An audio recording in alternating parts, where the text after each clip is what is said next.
مسني الضر وأنت أرحم الراحمين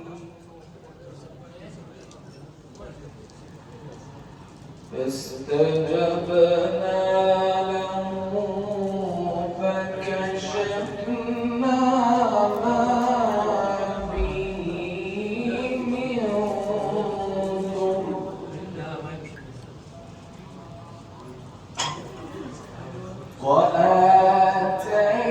وآتيناه أهله ومثلهم معهم رحمة من عندنا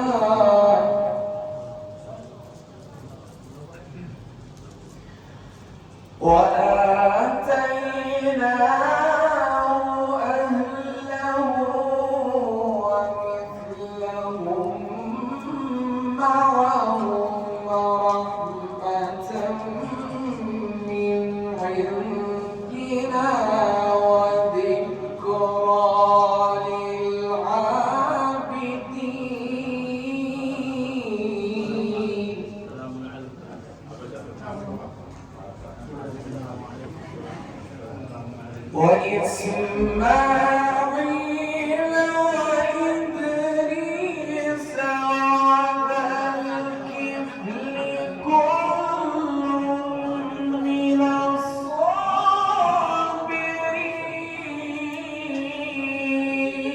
الصابرين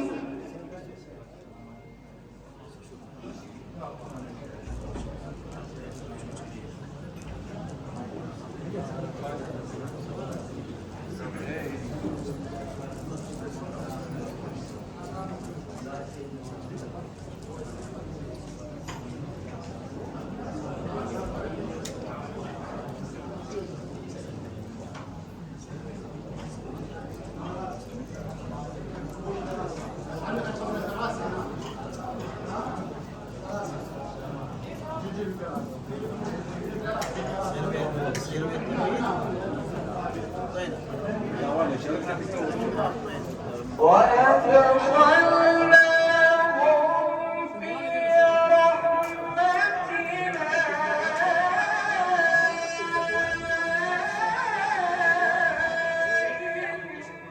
إنهم من الصالحين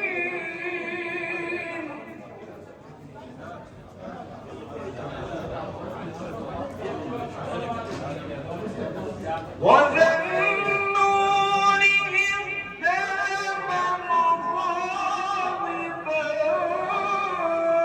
فظن أن لن نقدر عليه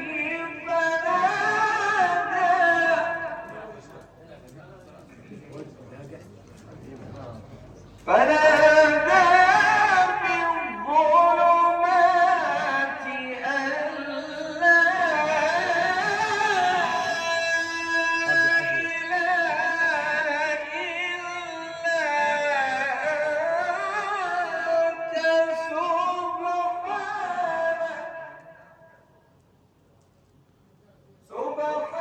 سبحانك إني كنت من الظالمين فاستجبنا له ونجيناه من الغم وكذلك ننجي المؤمنين صدق الله العلي العظيم. اللهم صل على محمد وآل محمد.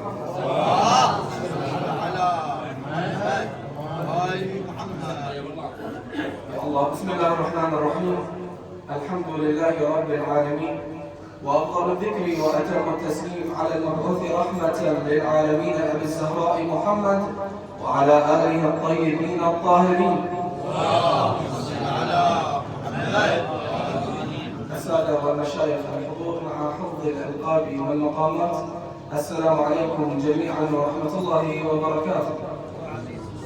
حللتم أهلا ونزلتم أهلا.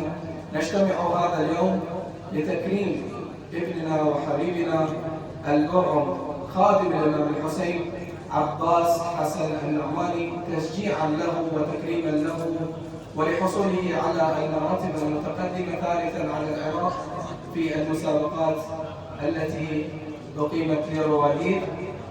نستقبل الشيخ عماد الشيخ راجي النعماني لإلقاء كلمته محفوفا مشفوعا بذكر محمد وآل محمد.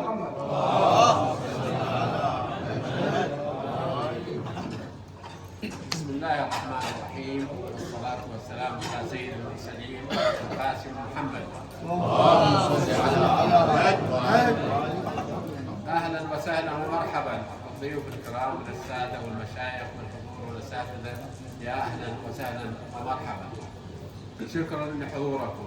إيمانا منا قبيلة آل بن عمان بدعم الطاقات الشابة ودعما للمسيرة الحسينية، ارتأينا تكريم ولدنا عباس النعماني لفوزه بمناصب متقدمة في الأناشيد الحسينية، فلهذا دعوناكم، فشكرا لكم لحضوركم وأهلا وسهلا ومرحبا. شكرا.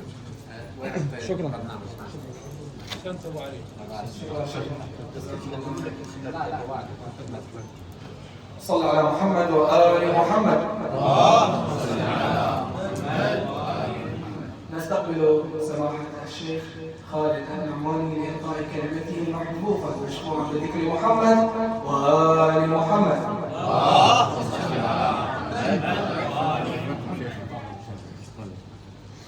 أعوذ بالله من الشيطان الرجيم.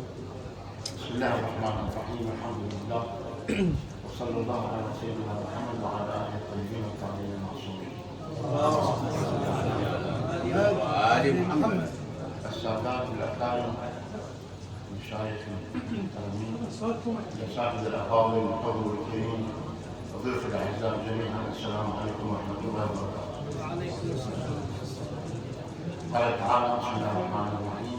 قل لا أسألكم عليه أجرا إلا المودة في القربى ومن يقترف حسنة نزده فيها حسنا إن الله غفور شكور. لا بد في البدء من التشكر والثناء لأخينا العزيز الشيخ عماد كامل الحجراتي ومن قام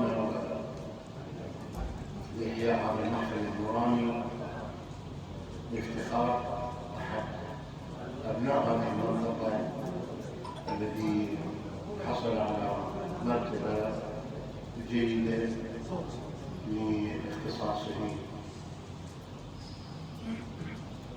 مودة أهل البيت نحن مأمونين به من خلال نتنزل إلى القرآن الكريم. رسول الله لم يقل لنا بشيء، أجل رسالة كان هو هذا مودة أهل البيت، والمودة تختلف عن المحبة. المودة هي محبة زائد شيء آخر، الدفاع عنهم، احترامهم وقطاعتهم، وإلا لو كانت المحبة فقط لقال القرآن الكريم: إلا أسألكم عليه أجرا إلا المحبة. المودة مركزة عالية ومهمة جدا. حديث يخص شبابنا ثم على المحفل الشرعي.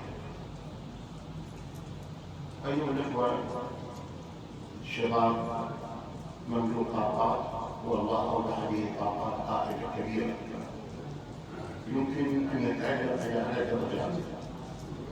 يقال إن أحدهم سأل أحد العلماء: قال إن فلان سمعنا به يمشي على الماء. قال: هذا بسيط، إذا ذل خشبة يمشي على الماء.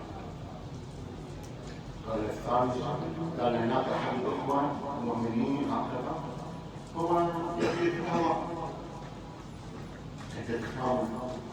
فوق هذا البعوض مطلوب من الله. شنو الانسان الجيد؟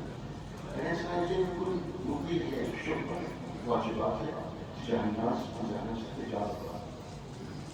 هذا الانسان الجيد. وان الانسان مشمول طاقات.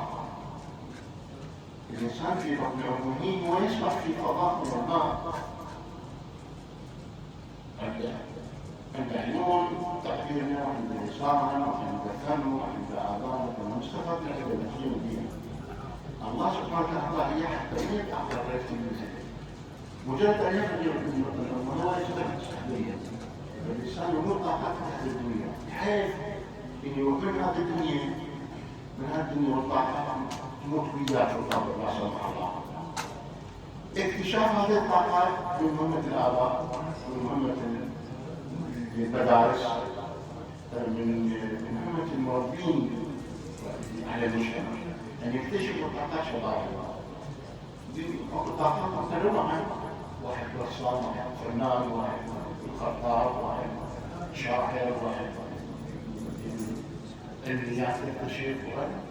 علينا أن نكتشف أبنائنا. هذا يصير نموذج راقي جدا. أبدا الطيب عباس حسن يعني أظهر إبداعه، وهذا المحفل التكريمي سوف يكون فاتحة خير إن شاء الله إلى فعاليات جديدة واكتشافات جديدة. طاقات أبنائنا إخواننا أهل البيت سلام الله عليهم يقولون شيعتنا منا الحديث المعروف مشهوري. شيعتنا منا كلكم فاضلين يقرؤون الفاتحة ويحسبون عندنا. هذا لا يختصر الموضوع. هذا مناقلات البيت والحياة. يجب أن نفحص ونتذكر في أي مكان يفرح فيه البيت أن نحضر فيه، وليس فقط ولادات. فإحنا عملنا يومين أوسع كل أسبوع